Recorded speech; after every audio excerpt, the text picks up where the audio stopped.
This tutorial will help you to understand how to create pie chart in Bizintel360. Let's begin. Navigate to Widgets tab on left-hand side and click on it. Click on pie chart. Now select any of the data source available, either by searching it or scrolling the list.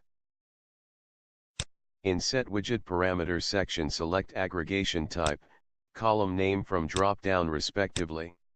There are other options available to change the order, sort or filter. Use them if required. Click Next. To configure the widget properties, go to Set Widget Properties section. There are multiple options available to enhance your chart. Try them all. Within couple of seconds, your pie chart is ready. Pretty quick, isn't it?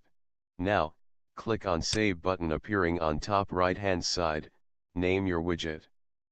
Click on Save.